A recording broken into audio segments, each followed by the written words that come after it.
Vamos ler o texto, diz assim: ouçam isso e acompanhem.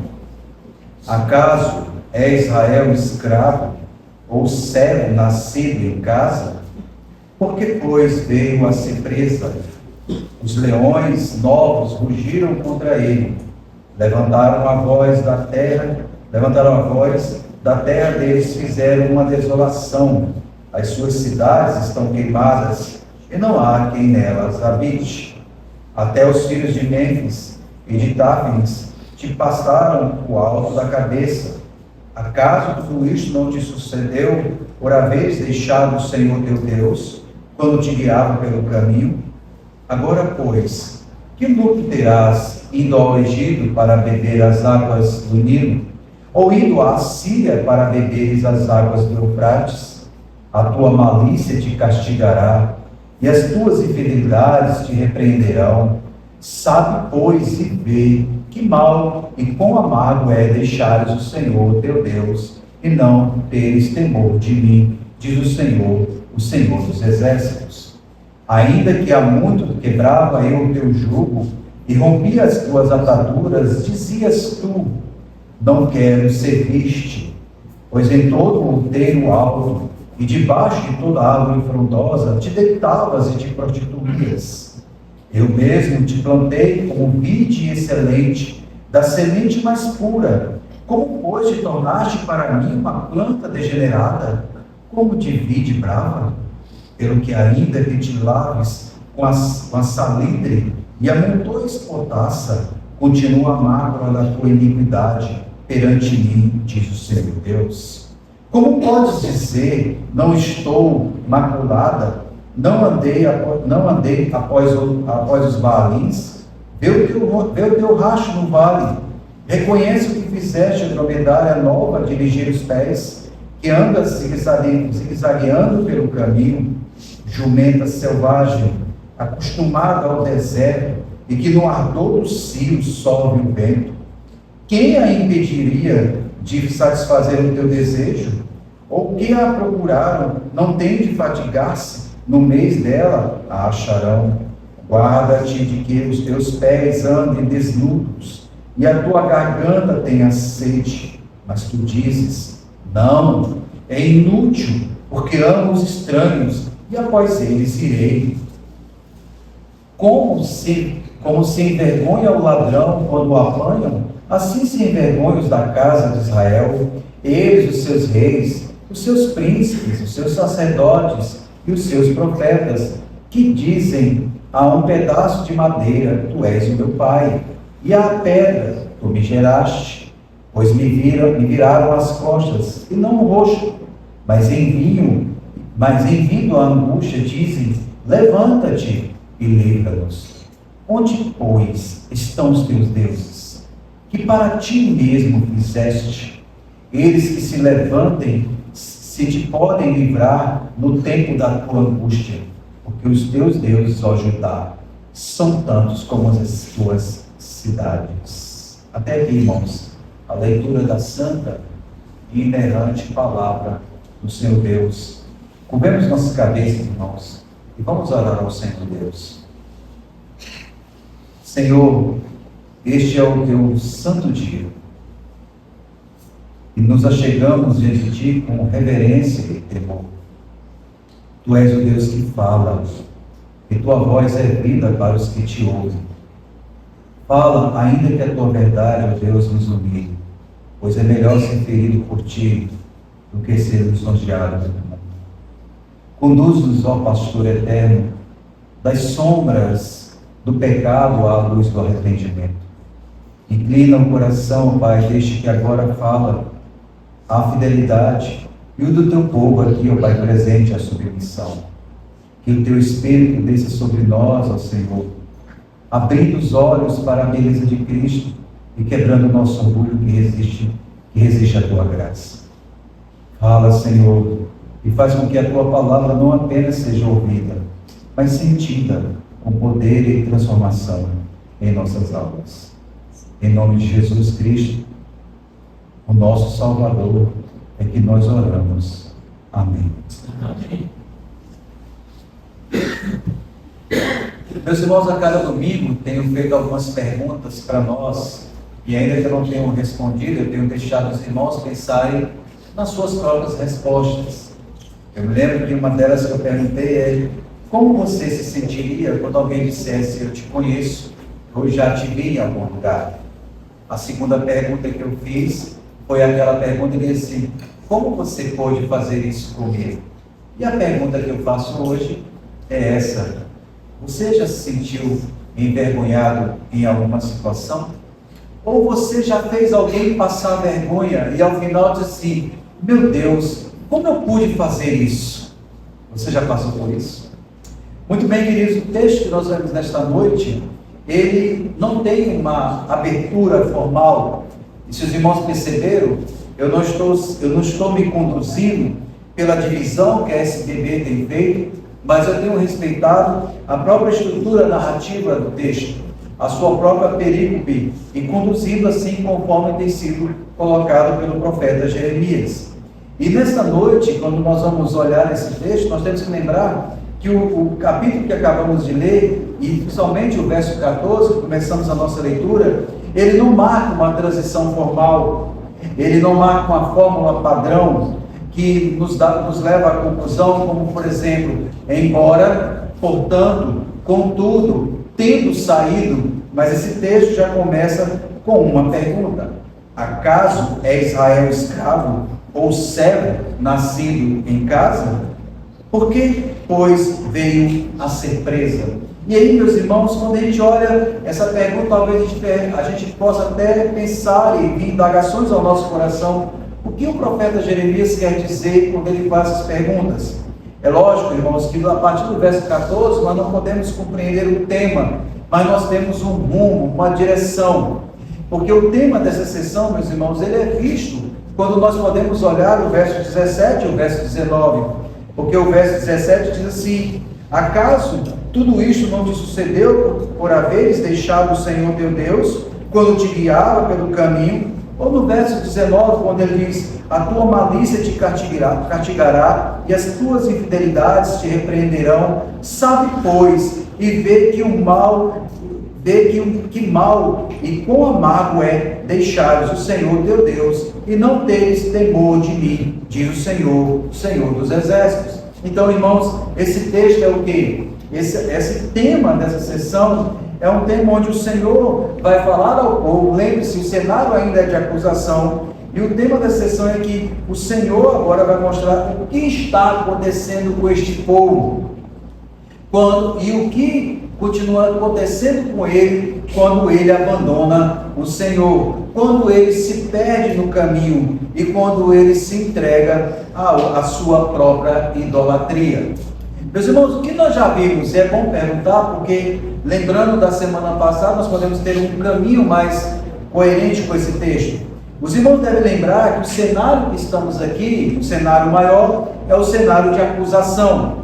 O Senhor Deus, o soberano, ele apresenta uma acusação, ou seja, ele vai dizer tudo aquilo que precisa ser dito contra aquele povo que afronta o seu reinado, que afronta a sua autoridade e que afronta o seu poder. E nós vimos que nesse cenário, por boca do profeta, o Senhor Deus mostra para aquela geração, ou seja, a nação de Judá, o que estava acontecendo por desobedecer o Senhor. Eles estavam caminhando para longe do Senhor, eles estavam caminhando em idolatria e eles estavam se apostatando da fé. Por causa disso, o juízo do Senhor viria sobre eles. Mas agora, irmãos, quando chegamos no verso 14, nós encontramos o profeta Jeremias fazendo uma pergunta propícia para nós, e essa pergunta quer despertar em nós uma curiosidade e quer despertar em nós para vermos o cenário. E ele vai dizer: é Israel um servo? É ele um escravo nascido em casa? Porque se tornou presa? Os leões rugiram contra ele. O teu mal te castigará, a tua infidelidade te repreenderá. Sabe, pois, e vê que é mau e amargo deixar o Senhor teu Deus, e não teres o meu temor em ti, diz o Senhor dos Exércitos. Meus irmãos, essa palavra introdutória, essas palavras pronunciadas, nós temos que entender em que contexto é. Essas palavras foram pronunciadas no período do reinado do rei Josias. Nós temos que lembrar que o reinado de Josias foi um reinado de transformação, foi um cenário de uma grande reforma, e foi de uma reforma exterior. Por que eu quero dizer e destacar que é exterior?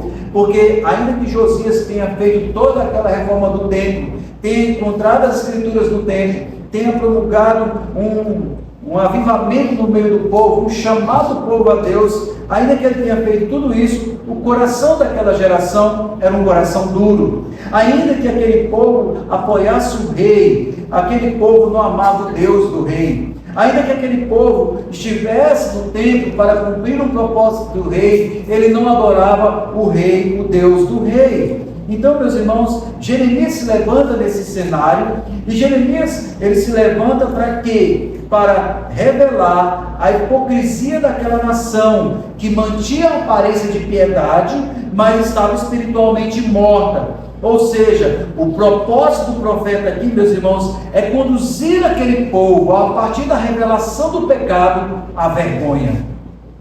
Não uma vergonha, irmãos, destrutiva, mas uma vergonha redentora, aquela vergonha que leva a pessoa ao arrependimento, que leva a pessoa à busca pela graça de Deus. Por isso é que Deus chama Jeremias da região de Anatote, Deus para ir a Jerusalém e para expor pelo menos duas coisas que nós podemos perceber: a dureza do coração daquele povo, e depois confrontá-lo com a sua real condição espiritual. Então, qual é o objetivo do capítulo 2, essa parte final aqui do profeta Jeremias? O seu objetivo, irmãos, é levar aquele povo à vergonha. Nós somos de uma época que nós não podemos fazer a pessoa passar vergonha. Nós temos que ser pessoas que têm que trabalhar a autoestima. Nós não temos que ter cuidado com as nossas palavras, porque da maneira que nós falamos, nós podemos constranger a pessoa. Nós temos que tratá-la muito bem, nós temos que ter um cuidado, porque nós temos que respeitar. Nós somos até de uma geração que o lema é respeite. Mas, irmãos, será que, olhando esse texto, será que somos assim? Jeremias é chamado para levar aquele povo à vergonha. Jeremias é chamado para criar na consciência daquela nação uma consciência humilhada, porque o pecado traz vergonha. Jeremias é convidado pelo Senhor Deus a mostrar o pecado daquele povo que conduz ao arrependimento.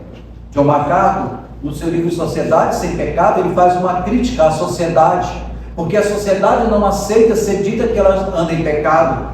Nós temos que trabalhar a autoestima. Ele não pecou, na verdade ele é vítima da situação. E se ele é vítima da situação, por que ele vai pedir perdão, se não há necessidade de arrependimento? E, meus irmãos, é por isso que as linhas que vemos hoje, humanistas, têm declarado isso. E por questão disso, irmãos, o Evangelho no meio da igreja tem sido sequestrado.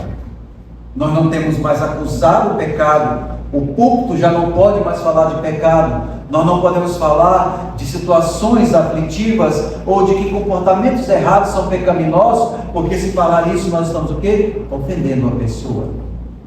Mas, irmãos, como é que o Senhor faz isso no meio de Israel? Como é que o Senhor vai trazer aquele povo à vergonha? Como é que o Senhor Deus levará aquele povo ao arrependimento? E eu penso, irmãos, que esse texto nos traz 4 princípios que trazem o povo ao arrependimento. Do verso 14 ao 19, irmãos, nós vamos ver o pecado. Em primeiro lugar, vamos ver o pecado escraviza e enfraquece o povo da aliança. Vou repetir.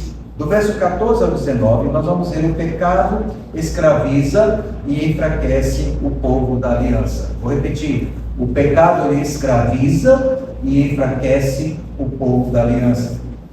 Do verso 20 até o verso 22, nós vamos ver a raiz do pecado e o coração depravado. verso 20 ao 22. A raiz do pecado e o coração depravado. Terceiro lugar, nós vamos ver a vergonha que conduz à graça transformadora, verso 23. A vergonha que conduz à graça transformadora, verso 23. E por fim, em quarto lugar, nós vamos ver a falsa religião que dá as costas ao Deus vivo. A falsa religião que dá as costas ao Deus vivo. Então, qual é o tema hoje da nossa exposição bíblica? O pecado que escraviza e envergonha o povo de Deus. Muito bem, queridos, vamos lá. O pecado, nós falamos em primeiro lugar, do verso 14 ao 19, nós vamos encontrar o pecado e a escravidão que enfraquece o povo da aliança. No verso 14, nós encontramos uma pergunta bem sugestiva. O Senhor Deus pergunta: acaso é Israel escravo ou nascido em casa? Por que, pois, veio a ser presa? Meus irmãos, nós temos que lembrar o contexto aqui. Quando Deus está falando aqui, através do profeta Jeremias a Judá, ele está trazendo aqui para o contexto aquilo que aconteceu com o povo de Israel. Nós temos que lembrar que aqui são dois povos, do norte e do sul, Israel e Judá. E aqui agora Jeremias vem falar ao povo de Judá. E como ilustração, o Senhor Deus vai mostrar para o povo de Judá o que aconteceu com o povo de Israel. E aí, por isso, o profeta Jeremias começa fazendo essa pergunta: é Israel um escravo? E como se tornou presa? E aí, meus irmãos, nós vamos lembrar, qual é o ponto aqui? É que o povo que fora libertado do Egito, e aí, por isso que essa pergunta, é que o povo que fora libertado do Egito, agora ele se encontra novamente o quê? Subjugado. Esse é o cenário. Esse povo que havia sido liberto pelo Senhor Deus, e nós já falamos isso na semana passada, ele agora se encontra subjugado.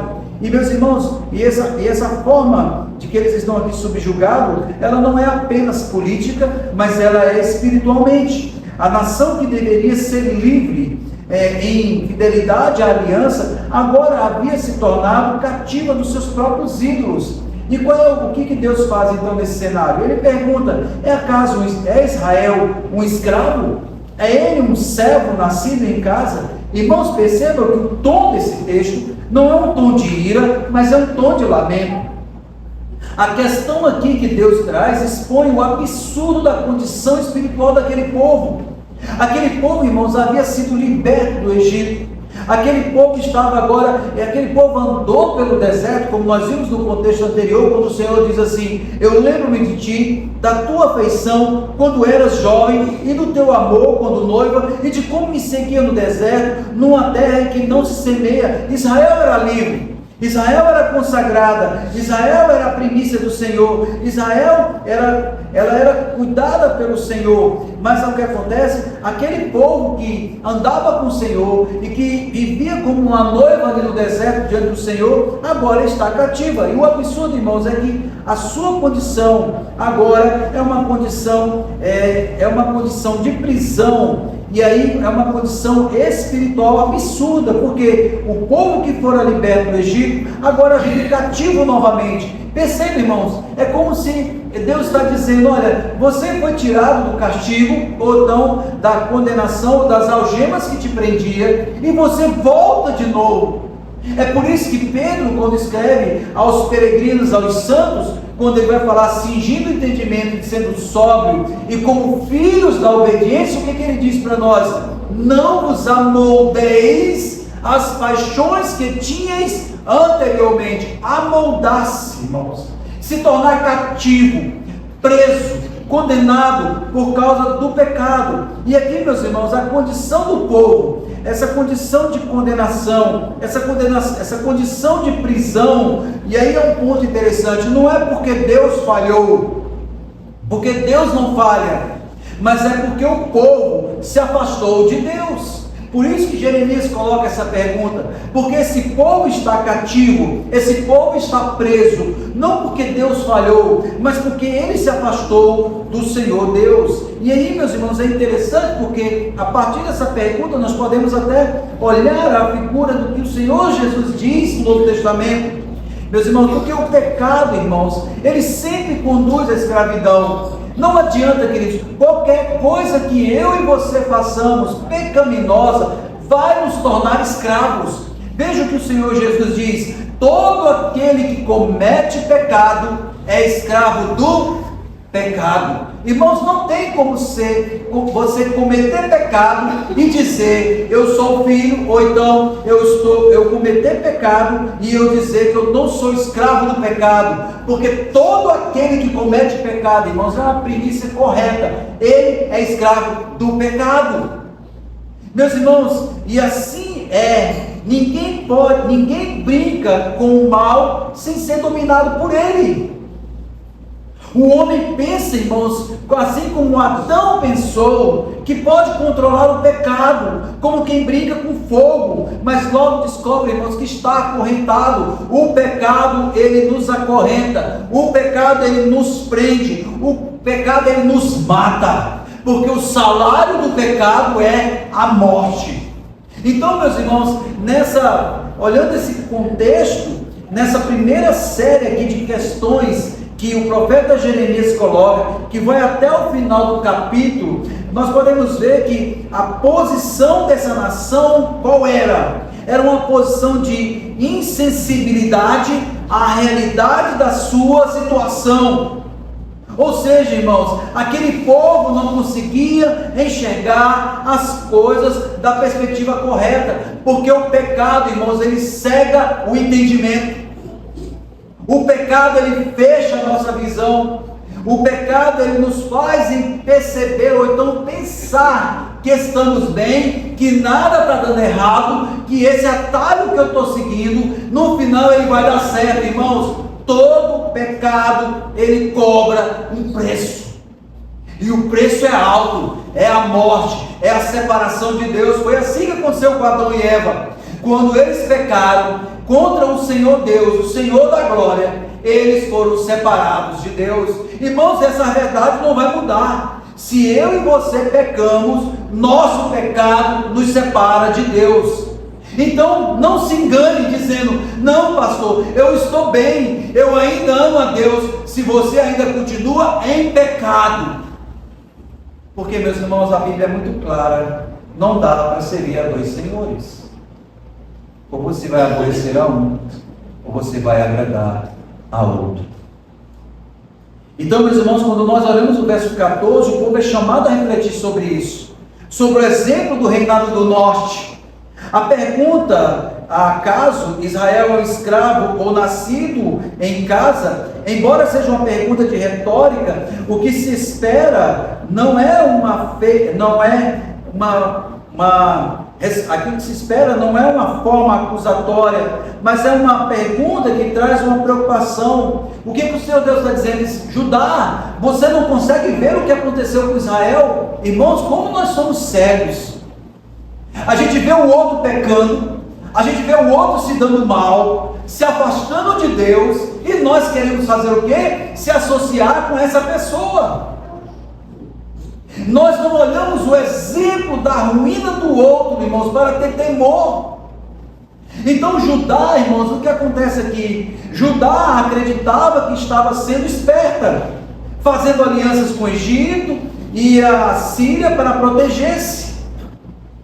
Contudo, irmãos, cada aliança que Israel fazia, ela trazia uma concessão espiritual, e cada concessão abria a porta para a idolatria. O resultado de Israel foi o quê? Um povo livre por decreto divino, mas escravo por escolha pessoal. É isso que Jeremias está dizendo. Vocês não estão percebendo que o teu pecado, ele está te arruinando. E, irmãos, Jeremias está chamando Judá para olhar o quê? Olha o pecado da Síria. Você acha que, olha o pecado de Israel. Você acha que Israel foi esperta? Você acha que... Tem gente que é assim, irmãos. Acha que é mais esperto que o outro. Não, ele caiu, mas eu não vou cair, porque eu tenho um plano certo. Isso não vai acontecer comigo. Irmãos, todo pecado, irmãos, tem um preço.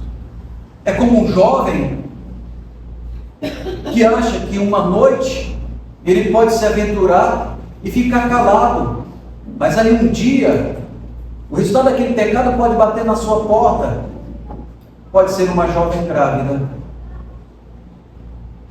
pode ser a polícia batendo na porta, porque você fez tudo direitinho. Mas, irmão, você não está vendo?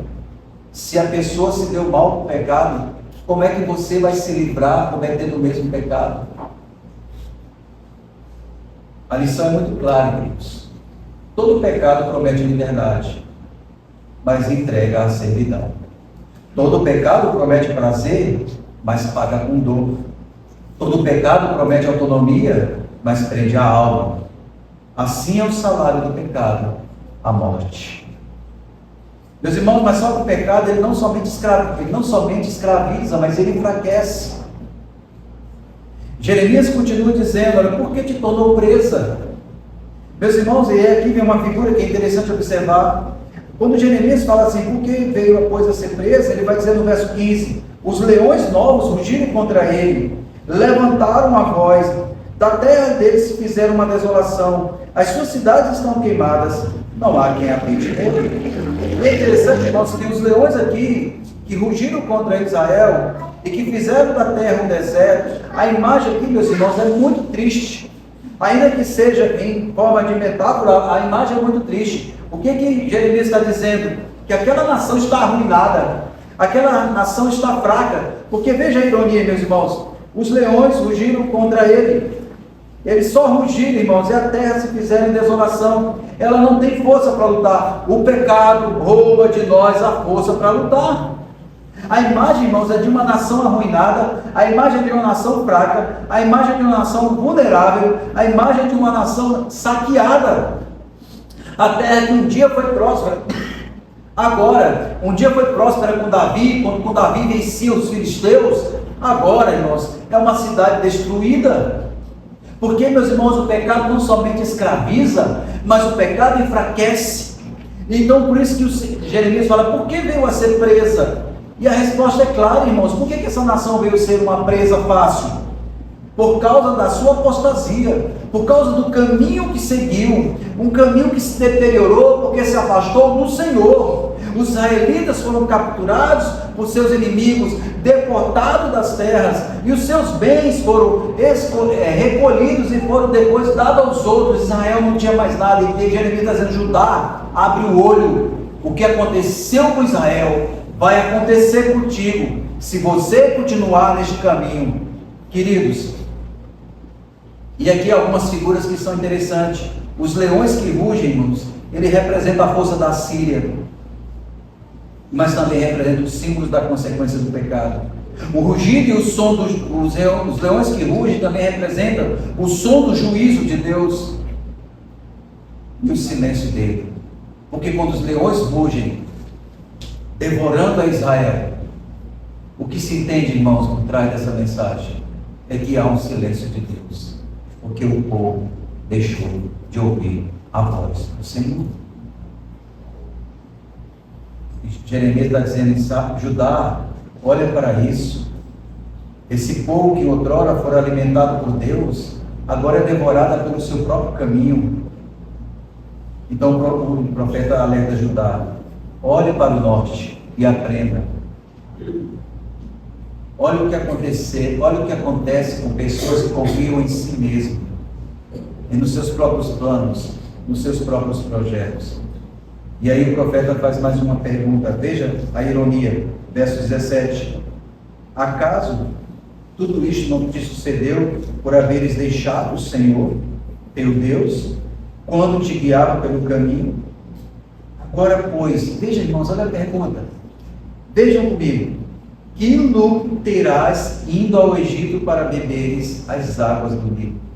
Irmãos, qual é a razão, ou qual lucro você vai ter que voltar para o lugar que Deus tirou? É isso, irmãos, que o Senhor, que o profeta pergunta, o que você vai ganhar voltando para o Egito? O que você vai ganhar voltando a beber a água do Nilo? Meus irmãos, aqui há uma ironia divina. Nós sabemos que esse povo não tem como voltar para o Egito. Nós sabemos que esse povo não tem como voltar para o Nilo agora. Mas o Senhor está perguntando, Qual é a fonte, que garantia há que essa fonte vai ajudar? O que vantagem há, irmãos, voltar para o lugar que você foi tirado e foi liberto? Qual é a vantagem, irmãos, que temos de voltar para o pecado, amar as coisas do mundo, deste presente século, uma vez que Deus nos libertou de lá? Quantas vezes, irmãos, como igreja, nós não fazemos o mesmo? Corremos atrás de soluções humanas, corremos atrás de programas, corremos atrás de estratégias, corremos atrás de visibilidade, corremos atrás dos políticos, corremos atrás e acabamos por fim negligenciando aquilo que nós temos, irmãos, que o mundo não tem e que não foi dado para o mundo. Nós temos a palavra de Deus, nós temos a oração, nós temos a comunhão dos santos, tudo para ser realizado aonde? No dia do Senhor. Irmãos, quando a gente quer voltar para o Egito, quer voltar para o lugar que nós fomos tirados, a grande verdade é que nós estamos enfraquecidos espiritualmente. E sabe por que estamos enfraquecidos espiritualmente? Porque não confiamos mais em Deus, mas confiamos nos homens. Quantos de nós não dizem um para o outro, pode deixar que o meu plano vai dar certo? Eu planejei tudo direitinho. Jeremias resume com clareza. Quando nós olhamos mais adiante, ele vai dizer no verso 19: a tua malícia te castigará, e as tuas infidelidades te repreenderão. Sabe, pois, e vê que mal e quão amargo é deixar o Senhor. Eu não sei se você já colocou algo amargo na boca. Talvez você tenha até lembrado agora de alguma coisa amarga que você não gosta. Eu quero dizer para você o seguinte: esse amargo ainda é doce, à vista do que é deixar o Senhor Deus.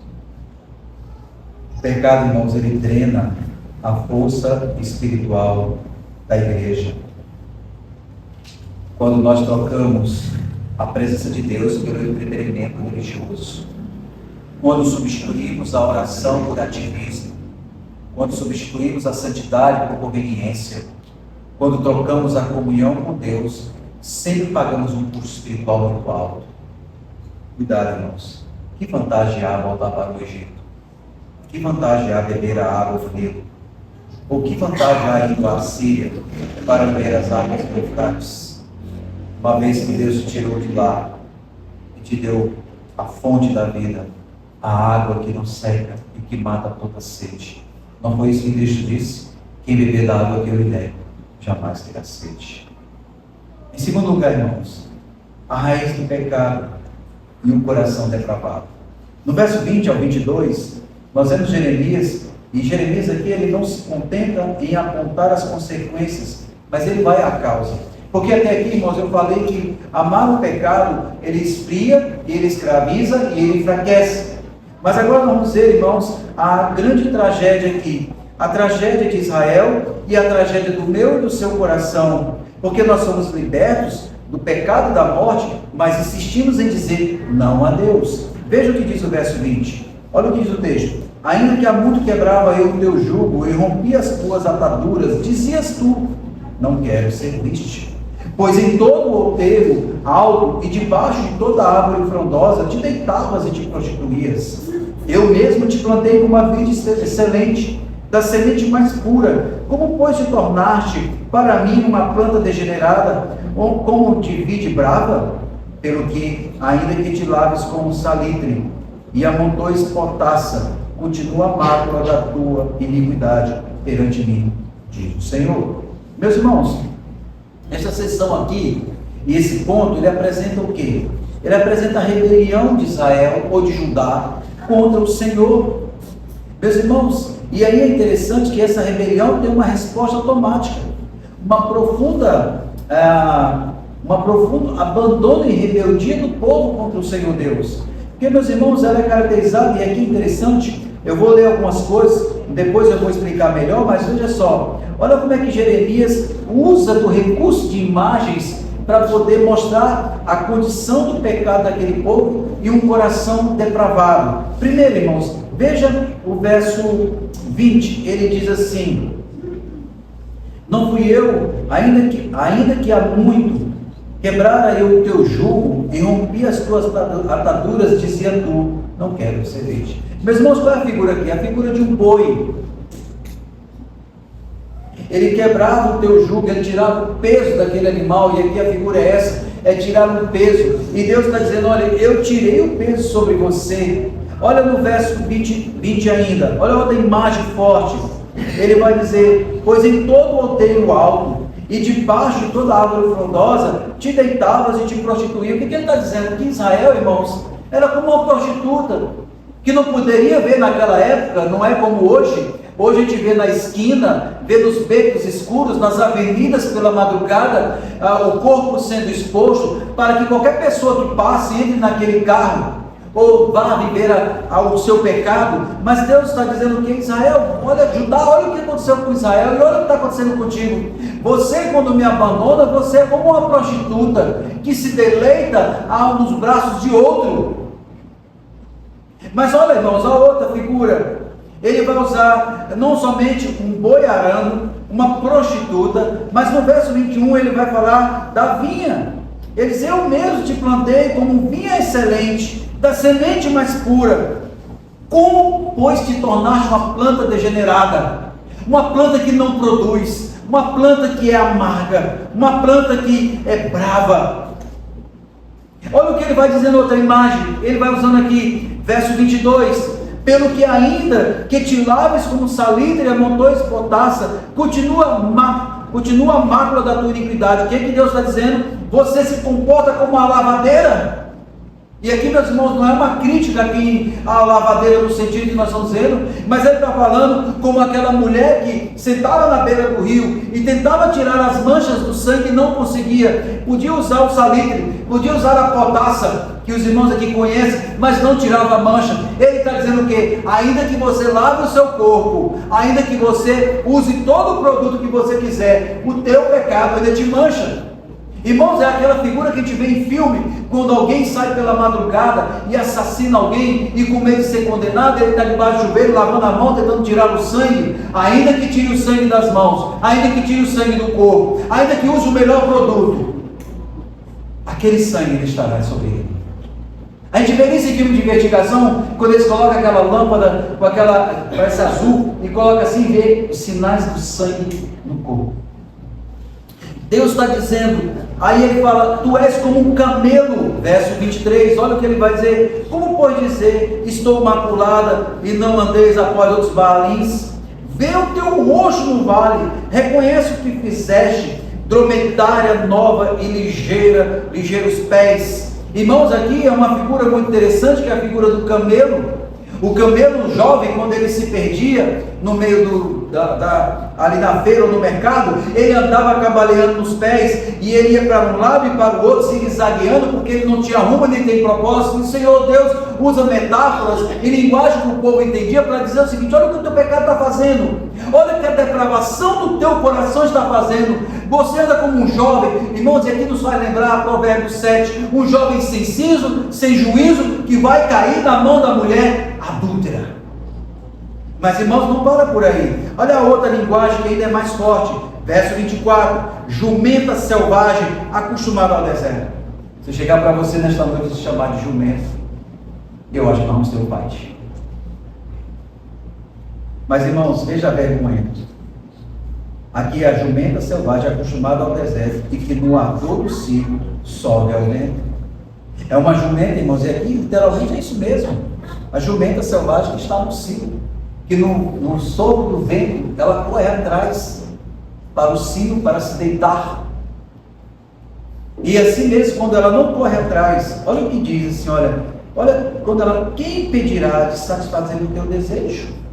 Ela é tão desesperada, irmãos, ela está tão disposta a fazer o mal, a desobedecer, a cumprir o seu desejo aqui do cio, que nada pode impedir o seu desejo. E os que a procuram não têm de se fadigar. Veja, irmãos, que cena! Ela não se fatiga com o seu próprio cio. E pelo contrário, aqueles que se encontram nela acharão. O que Deus está dizendo? Que o povo de Israel, no caminho da sua idolatria, irmãos, olha a depravação do coração do homem. Meus irmãos, mas não há só isso, também não há somente uma série de imagens que caracterizam o pecado depravado desse povo, mas também, irmãos, há 3 citações que aqui são colocadas pelo profeta Jeremias, que saem da boca do povo, porque olha só o que esse povo diz no verso 20, olha o que o povo diz: o Senhor tira o jugo, o Senhor cura as feridas, e olha o que o povo diz: não quero servir-te. Irmãos, quando você e eu somos confrontados com o pecado, e somos envergonhados pelo pecado, e quando a dureza do coração vem sobre nós, a primeira coisa que nós devemos dizer é: Senhor, eu quero te servir. Mas esse povo está tão duro que ele não quer servir a Deus e usa desculpas, irmãos. Mas veja, irmãos, o verso 25, ou melhor, o verso 23, olha o que ele vai dizer. Olha como esse povo diz: como pode dizer, não estou maculada, eu não andei a outros baales? Irmãos, é a pessoa em pecado. Ele diz: olha, você está em pecado. O que a pessoa diz? Quem é você para dizer que eu estou em pecado? Eu não estou em pecado, eu não estou indo à igreja, eu não estou lendo a Bíblia, eu não estou orando, eu estou numa festa, mas eu continuo amando a Deus. Irmãos, isso é mentira, isso é depravação total do coração do homem. Você não vê o exemplo, você não está vendo o caminho que você está seguindo, dizendo, irmãos, com ousadia, com arrogância, dizendo: eu não te servirei, eu não ando maculado. Quem é você para dizer isso, irmãos? É Deus que está dizendo. Andar longe de Deus é prostituir-se. Mas veja, irmãos, o que ela vai dizer no verso 25, olha o que ela vai dizer ainda, essa nação.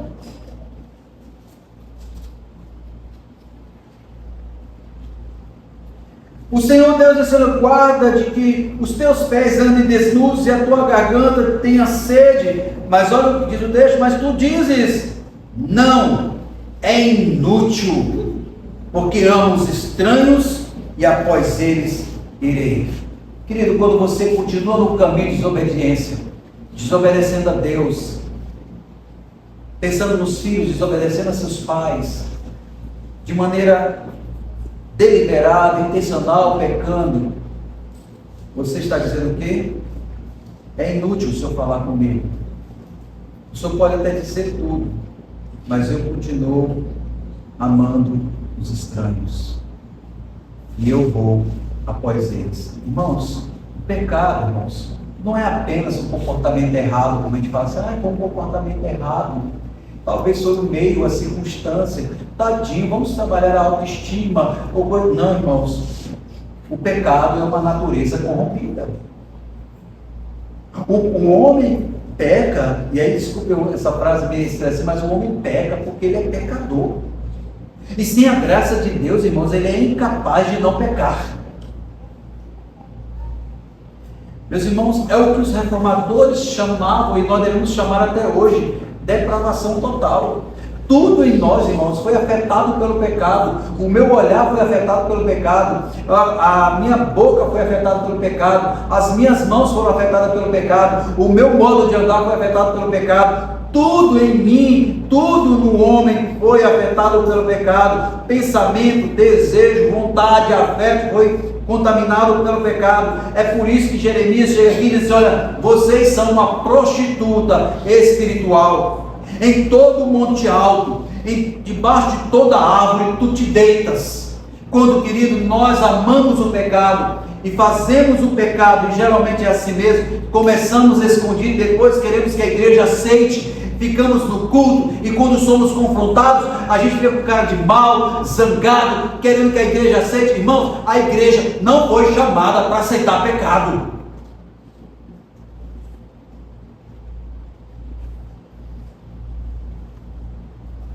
E é isso, meus irmãos, o culto a ídolos aqui naqueles dias era praticado por questões sexuais degradantes, e o profeta mostra que ao absurdo da idolatria, esse povo não aceita mais o conselho de Deus. Esse povo diz: é inútil, eu vou fazer o que eu quero. Não é assim que a gente diz quando quer sair da igreja? Eu faço o que eu quero, eu sou dono do meu nariz. Querido, você não é dono de nada. Ou você está debaixo da autoridade de Deus em Cristo Jesus. ou você está sob o jugo do peso do pecado. Hoje, meus irmãos, o quadro é o mesmo. Rejeitamos o Deus da Bíblia, a humanidade adora o corpo, adora o prazer, adora o dinheiro, adora a fama, adora a autonomia, e meus irmãos, a idolatria antiga apenas ela só mudou de roupa, ela continua a mesma. Nós não temos deuses em casa, pendurados na parede, mas estamos com o coração cheio de deuses. E por causa disso nos tornamos prostitutos espirituais. E Deus declara: embora você se lave com a potássia, a mancha da tua culpa permanece diante de mim. Os irmãos, o pecado não é uma mera sujeira que se remove com um esforço moral ou com uma religião. É uma mancha da alma que só sai e só pode ser apagada pelo sangue de Cristo Jesus do céu. Meus irmãos, o povo daquele dia, ele tinha uma autoconfiança. Tudo que o Senhor, nós temos que lembrar, irmãos, a cena triste. Você lembra de Êxodo 24? O que o povo de Deus disse ao povo? O que o povo de Israel disse a Deus no deserto? Tudo que o Senhor falar, faremos e obedeceremos. Agora, sabe o que o povo diz? Não quero ser este. Você lembra no dia que você fez a sua pública profissão de fé? Do seu batismo? Do que você prometeu a Deus e aos homens como votos? Vou ler a palavra, vou orar, frequentar os cultos, ser fiel, servir a Deus. E agora sabe o que às vezes ele está dizendo? Não, eu não quero isso. E esse povo, irmãos, tem um detalhe, viu? Você não achar que está um exagero. Esse povo continua indo ao salão de culto. Esse povo continua indo ao templo. Esse povo continua cantando. Mas a sua prática é pecaminosa. Meus irmãos, não é à toa que Cristo nos diz que quando o espírito imundo sai do homem, anda por lugares áridos, e voltando acha a casa varrida e adornada.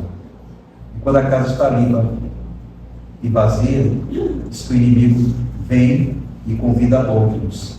Ou seja, irmãos, não existe neutralidade espiritual. Se o coração está cheio de Cristo, será ocupado pela palavra de Cristo. Se o coração está vazio de Cristo, será ocupado pelas trevas. O pecado sempre promete liberdade, irmãos, mas ele sempre vai entregar a escravidão.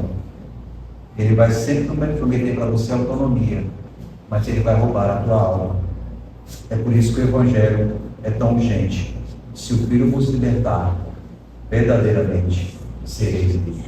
Meus irmãos, o único lugar onde um homem encontra liberdade real é sob o senhorio de Cristo. Somente quando o jugo do pecado é quebrado e o coração se curva diante da cruz, é que a obediência deixa de ser um peso e se torna um prazer. Será que obedecer a Cristo, estar na igreja do Senhor para você é um prazer ou é um peso, meu irmão e minha irmã?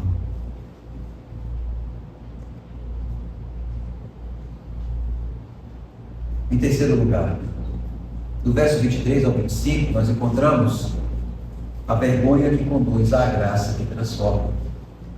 Veja o que diz o verso 23. Pelo que ainda que te laves com a... Verso 23. Como podes dizer, não estou maculada, não andei após balins? Vê o teu rastro no vale, reconheça o que fizeste, dromedária nova e ligeiros pés, que anda se desalinhando pelo caminho, jumenta selvagem acostumada ao deserto, e que no ardor do cio sobe o vento. Quem a impedirá de satisfazer o seu desejo? Os que a procuraram não têm de fatigar-se, no mês dela o acharão. Guarda-te de que teus pés andem desnudos e a tua garganta tenha sede. Mas tu dizes, não, é inútil, porque amo estranhos e após eles irei. Queridos, vejam agora esse cenário. No verso 23 ao verso 25, nós encontramos o profeta agora, não somente, ele agora vai mostrar que a vergonha, irmãos, é o instrumento de Deus para despertar o pecador. Veja o que o povo dizia, não somos impuros, e Deus responde, o teu caminho no vale reconhece o que fizeste. Então, meus irmãos, percebam, a vergonha é o espelho da alma diante da santidade de Deus. E Jeremias usa imagens fortes, irmãos. O povo é como uma camela insensata, como uma jumenta selvagem no cio, correndo atrás dos seus desejos. E, meus irmãos, essa linguagem, sim, ela é ofensiva, ela é chocante, mas ela é necessária. O povo precisava, irmãos, ser chocado no seu pecado. O povo precisava entender que estava errado. Meus irmãos, o povo precisava entender que o pecado é feio, que o pecado mata, que o pecado arruína, que o pecado traz deserto à alma, o pecado esfria, o pecado escraviza, irmãos, o pecado enfraquece. Veja o que John Mackay vai dizer: Jeremias, em nome do Senhor, vigorosamente destrói sua tentativa de evitar a responsabilidade. Como pode dizer, não estou maculada? Não andeis após Baalins? A queixa pela quebra da aliança não conseguiu produzir em Judá e Jerusalém qualquer espírito de verdadeiro autoexame. A sua resposta é uma negação atrevida dos fatos. Neste caso, Jeremias representa o povo como sendo inconsistente, quando no verso 25 o povo reconhece a sua obsessão. Irmãos, esse texto é um convite ao autoexame. Jeremias está fazendo o povo passar vergonha. E queridos, se nós precisamos passar vergonha a respeito do nosso pecado, para que a gente seja encontrado pela graça, que isso seja. Porque, meus irmãos, olha o que o Senhor Deus diz no verso 23. Como é que você, olha o que ele vai dizer na parte B: vê o teu racho no vale. Como é que você diz que não anda a Baalim? Como é que você diz para mim que não está maculada? Veja o teu racho. Reconhece o que você está fazendo, irmãos. Isso não significa que eles não tinham consciência dos fatos da sua conduta. Irmão, todo pecador, ele tem consciência do seu pecado. Para de querer mimar pecador, irmãos. Às vezes a pessoa está pecando nas mídias, na rede social, ou fisicamente, ou seja lá como for, e quando chega na igreja, sabe o que a gente quer fazer? Mimar aquela pessoa que está em pecado. Irmãos, olha o que Jeremias está fazendo aqui. Ele está dizendo: veja o teu rastro, veja o teu caminho. Meus irmãos, aquele povo, ele não tinha mais consciência, irmãos. Em vez disso, eles não tinham conhecimento crítico para avaliar seu comportamento, eles não faziam autoexame. Jeremias está dizendo: Senhor, como pode dizer isso? Que não estás imaculada, que não anda após Baalins? Veja o teu rastro no vale. Irmãos, todo pecado deixa rastro. Todo pecado deixa rastro. E meus irmãos, olha a pergunta de autoexame: reconhece o que fizeste. E aí, meus irmãos, vem a imagem da dromedária, que nova, ela ligeira, nova, de ligeiros pés, ela anda zigue-zagueando, perdão. O que isso quer dizer, irmãos? Que o pecado é como essa figura. Toda pessoa em pecado, irmãos, anda para um lado e para o outro, atira em tudo e em todos, acusa tudo e todos, e não reconhece seu pecado.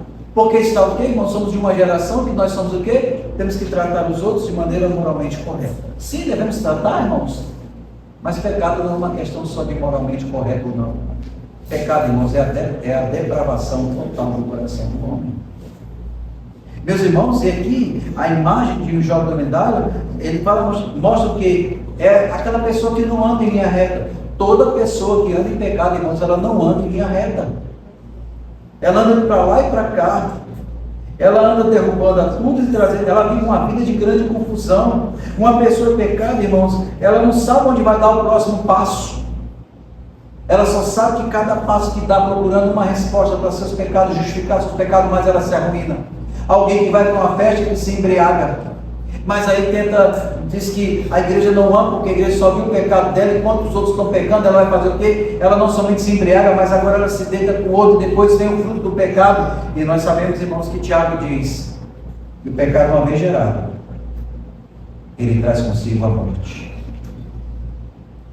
A conduta, irmãos, irresponsável e desenfreada de Judá é descrita pelo uso de metáforas de animal, da jumenta selvagem, dromedário. E aqui, meus irmãos, é interessante que, olhando a figura da jumenta selvagem, ela andava por áreas desertas. Olha só, a jumenta selvagem no cio, ela andava por áreas desertas. Ela era conhecida pela sua independência, pela sua obstinação. E aqui, meus irmãos, é usado como uma figura para o estilo de vida que abandona o convencional e se concentra na autossatisfação. Ou seja, para que Deus? Para que ficar obedecendo? Eu tenho tanta coisa para fazer, eu tenho projetos, eu tenho um sonho.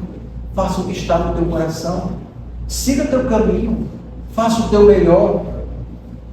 Meus irmãos, e quando Jeremias usa a figura do ardor do cio, ele fala com veemência, e essa figura do ardor do cio traz, sabe o que, irmãos? O cheiro do macho que ela vai atrás. Ou seja, quando eu abandono o Senhor, eu vou atrás do mal, pelo seu cheiro, pelo seu pecado. E muitas coisas, veja o que ele vai dizer, que não é necessário que o jumento se canse procurando. Veja, irmãos, que cena horrível, humilhante. Porque o que o texto diz, que os que a procuram não têm de se fadigar, ou seja, não precisa nem procurar muito, porque ela abandonou, ela está tão fixa no seu pecado, que ela vai atrás. Irmãos, não é assim que a gente faz. Não é assim que a gente faz quando está em pecado. A gente abandona Deus, abandona a igreja, abandona a família e vai atrás de viver o mundo. Não precisa nem o mundo chamar, vem cá, você vai. E é isso que o texto está dizendo, que muitas vezes não precisa nem o macho ir atrás, porque ela vai achá-lo. Irmãos, que humilhação! E quando achar, ele vai se contentar na humilhação dela, porque, irmão, se entregou ao pecado. Veja, irmãos, não é necessário que o jumento se canse de procurar a fêmea, ela vai direto até ele. Assim como Judá, irmãos, em sua obsessão, está indo atrás de aliados estrangeiros, indo com obsessão à sua idolatria, ao seu pecado. E aí, meus irmãos, vem um aspecto que nós estamos falando agora, da vergonha que conduz à graça. Porque olha o que Deus diz, sempre tem uma palavra do Senhor Deus, confrontadora, mas também pastoral. Guarda os teus pés. Olha o que ele diz no verso 25. Guarda-te de que os teus pés andem desnudos e a tua garganta tenha sede. Irmãos, essa resposta, irmãos, essa palavra do Senhor Deus revela um coração viciado, um coração desesperançado, que perdeu o gosto pela santidade e já não acredita na possibilidade do arrependimento. O texto mostra, irmãos, como o pecado não apenas corrompe, mas também anestesia. O povo ama o que destrói. Ele ama os deuses, ele ama os estranhos. Olha o que ele vai dizer. Não, é inútil, porque amam estranhos após eles. Irmãos, essa obstinação mostra a tragédia mais profunda da vida espiritual. Queridos, haverá dias em que Deus vai falar, ou como diz o provérbio, haverá dia em que você se quebrantará, mas não haverá mais cura. Essa advertência, irmãos, não é só para aquele povo que busca independência e que acaba sendo um servo espiritual escravo. Mas essa advertência, irmãos, é para nós que corremos hoje atrás de deuses estranhos, de sucesso, de prazeres, de seguranças humanas. Esse texto, irmãos, não é só para aquela geração, mas é para nós, porque ao final, irmãos, correr atrás do vento, correr atrás da performance, correr atrás do prazer, correr na busca da autossatisfação ou do sucesso, vai nos deixar cansados, irmãos, vai nos deixar sedentos, vai nos deixar vazios. O caminho da autossuficiência, irmãos, sempre leva ao desgaste, porque o coração humano, ele não foi feito para viver longe da fonte da vida. E, meus irmãos, a fonte da vida do homem é Cristo, Jesus, o Senhor. É isso que Deus diz. Guarda teus pés, igreja, para que não sejam encontrados desnudos e que a tua garganta tenha sede. para que a gente não ande procurando cisternas rotas que não retêm a água. E, meus irmãos, em quarto lugar e último, a falsa religião, ela dá as costas a Deus. Porque no verso 26 ao verso 28, Jeremias começa dizendo assim: como se envergonha o ladrão quando o apanham, assim se envergonha das casas de Israel. Irmãos, é interessante que aqui Jeremias começa dizendo o seguinte: ele vai mostrando uma coisa que é natural, que se espera de um ladrão quando ele é preso. Eu sei que é difícil isso para nós hoje, que parece que o ladrão, quem tem mais vergonha agora quando é roubado somos nós e não o ladrão. O ladrão vem, afronta, invade. Mas, irmãos, naquela época, quando o ladrão era pego, ele se envergonhava. Irmãos, já parou para pensar que nós somos pegos no nosso pecado e nós não nos envergonhamos? Já parou para pensar que nós estamos numa situação ainda pior do que a de Israel e de Judá? Porque nós temos a coragem de expor o nosso pecado nas mídias, expondo o corpo, expondo a nudez, sentado numa mesa com pessoas que não glorificam o nome do Senhor, se embriagando, se entregando à prostituição. E nós fazemos com muita alegria e postamos. Irmãos, você já viu crente colocando música das suas mídias? Irmãos, às vezes dá uma repugnância. A gente vai olhar um perfil do Instagram, se é isso que chama, a gente vai olhar, lá está lá a pessoa, a frase: o Senhor tem me abençoado. E a música, irmãos, é uma música pornográfica. Não tem vergonha, não há critério. Irmãos, nós sabemos que pela graça comum, sim, pela graça comum, muitos homens fizeram composições belas. Mas, irmãos, nós também sabemos, e geralmente a maioria, ainda mais na nossa geração que vivemos fraca, sem cultura, sem desejo de aprender mais, cada vez mais a gente vê a decadência, a degradação moral das músicas, do nosso comportamento. E Jeremias mostra, irmãos, que aqui Jeremias faz uma denúncia, e eis aquilo que Jeremias faz, a diferença da verdadeira religião da falsa. A verdadeira religião, ou salvo, ele volta o rosto para Deus. A falsa religião vira as costas para Deus.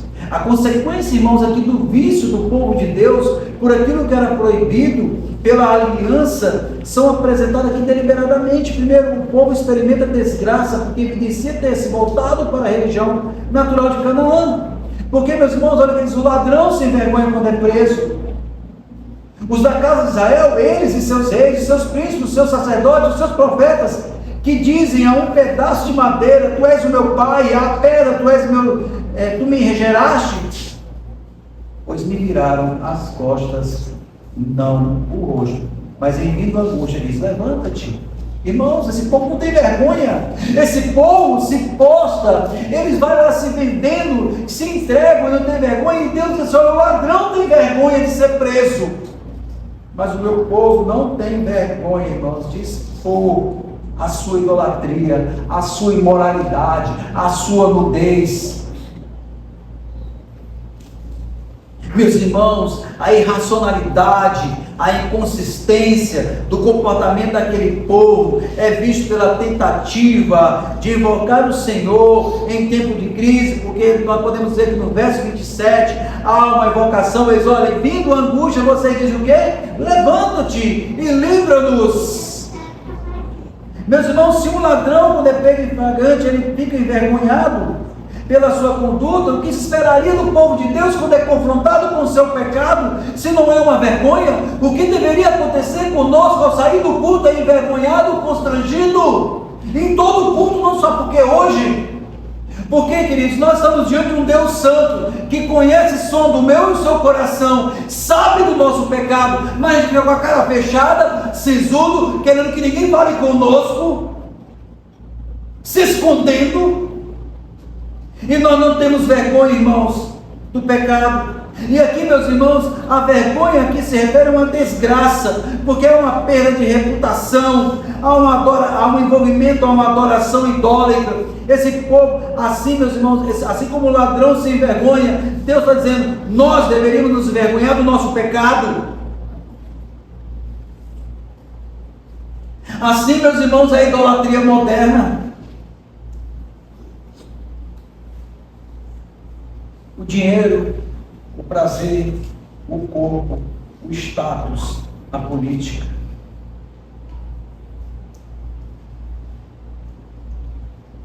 E é interessante olhar, irmãos, que o Senhor diz assim: pois me viraram as costas e não o rosto. Essa figura, irmãos, é interessante observar o que significa virar as costas e não o rosto. Isso mostra que é uma postura completa de apostasia. Esse povo não virou só o rosto quando Deus falou, olhando para o lado. Esse povo virou as costas para Deus. Ele inclinou todo o povo. Mas o problema, irmãos, é que toda vez que a gente vira as costas para Deus, sempre tem um momento de angústia, né? E é interessante que no momento da angústia, o que a gente faz? A gente vai correr. E olha o que o texto diz, que no momento da angústia, esse povo diz assim: levanta-te e livra-nos. E aqui, meus irmãos, esses imperativos são dirigidos ao Senhor Deus, sim. Eles estão pedindo a Deus que os salve. Agora, irmãos, tendo negligenciado a Deus no tempo da sua prosperidade, com um comportamento que mostrava uma religião falsa, agora, irmãos, eles, como estão orgulhosos, Senhor, levanta. E, meus irmãos, olha o que Deus diz. Olha a resposta de Deus. Onde está? Onde, pois, estão os teus deuses que para ti mesmo fizeste? Lembra do contexto anterior, o que eles disseram para Deus? Olha o verso 25. Mas tu dizes: não, é inútil, porque fazemos o quê? Amo os estranhos e após eles irei. Deus está perguntando: cadê eles? Eles que se levantem, se te podem livrar no tempo da tua angústia. Irmãos, que palavra! Irmãos, Ele que se levante, Ele que te ajude no dia da tua angústia, porque os teus deuses, ó Judá, são tantos como as tuas cidades, irmãos, a multidão de deuses. Escolha um para te ajudar, um para te salvar. E, meus irmãos, aqui não é uma questão de dizer que Deus está sendo mau e Deus não está ouvindo. Irmãos, Deus está tratando. Deus está chamando aquele povo à vergonha. Tendo negligenciado a Deus, agora, irmãos, no quadro desesperador, eles vêm buscar, e aí a lição é muito clara. O comportamento em si inconsistente daquele povo, que era para ter sido evitado e não evitou, quando eles declararam que iriam a Deus, só poderia resultar o quê? Em angústia. Todo pecado vai levar à angústia. Você vai ficar sem dormir, você vai ficar sem comer, você vai procurar outras coisas, vai querer acusar alguém, vai procurar uma outra igreja, você vai procurar um outro estado, vai procurar uma outra casa, vai procurar tudo, irmãos, e vai ter angústia. Onde estão teus deuses? O que Deus está pedindo, irmãos? Procura os teus deuses. Pede para eles mostrarem a evidência do poder deles. Se eles são eficazes. O que Deus está fazendo, irmão? Está desafiando aquela nação. Não é apenas, irmãos, uma questão do poder de Deus, mas é uma questão de que Deus está dizendo para aquele povo: não foi isso que você escolheu? Então, se você escolheu isso, vá buscar o que você escolheu.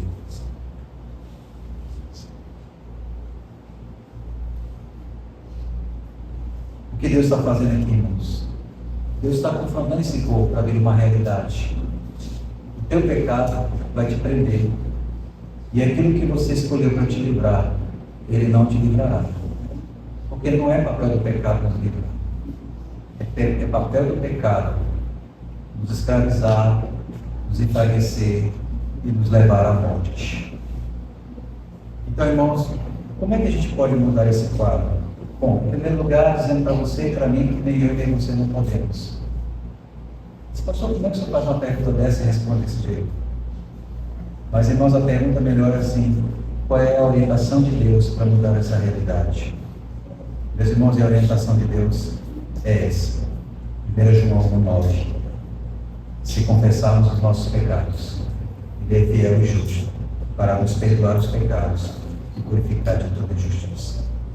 Irmãos, foi na cruz que Deus realizou o que o homem jamais poderia fazer. satisfazer a sua própria justiça como sacrifício perfeito pelo Filho. Portanto, irmãos, não digamos como Judá, é inútil. Irmãos, não há prazo perdido diante da cruz de Cristo. O sangue que limpa o leproso, o sangue que limpa o adúltero, o sangue que limpa o idólatra, o sangue que limpa o hipócrita, ainda corre no Calvário e foi derramado pelo Senhor Jesus. Irmãos, e qual é a conclusão que nós podemos fazer aqui nesta noite? Talvez você se veja nas palavras do profeta Jeremias: cativo, frio, envergonhado. Talvez você perceba que trocou a fonte viva por cisternas vazias, ou que tem dito a si mesmo: não consigo mudar. Mas, meus irmãos, veja o que diz a palavra de Deus no Salmo 51. Pequei contra o Senhor. Mas ao mesmo tempo, o salmista Davi diz assim: tem misericórdia de mim, segundo a tua benignidade. Apaga as minhas transgressões, lava-me completamente da minha iniquidade e purifica-me do meu pecado. Cria em mim um coração puro e renova dentro de mim um espírito reto. Meus irmãos, a vergonha diante de Deus é o caminho da graça. E a graça de Cristo é o remédio para a nossa vergonha. Não seria a hora agora, irmãos, de lembrar o que Deus diz? Guarda os teus pés. Guarde de que teus pés não andem desnudos e que tua garganta tenha sede. Meus irmãos, nós estamos falando sobre a vergonha do pecado, mas também estamos falando da graça que liberta. O que o Senhor Deus está fazendo com Israel? Ele está chamando ele à razão, a lembrar que para o culpado, para o fraco, para o sem esperança, para o desesperado, a Cristo. Olhe para a cruz. A cruz está vazia. Ele não está mais pregado lá. Ele morreu, mas ele ressuscitou. E antes de ressuscitar, e antes de morrer, o que ele foi disse? Pai, perdoa-os, porque não sabem o que faz. Eu sei, irmãos, que aquele texto não é para justificar o que eu acabei, senão eu acabo destruindo toda a mensagem que foi dita. Todo pecador sabe o que faz. Todo pecador é obstinado, rebelde. O que ele está dizendo é que se você voltar para ele, ele te perdoará os teus próprios pecados e te libertará. Como está, irmãos, o meu e o seu coração diante disso? Vamos orar.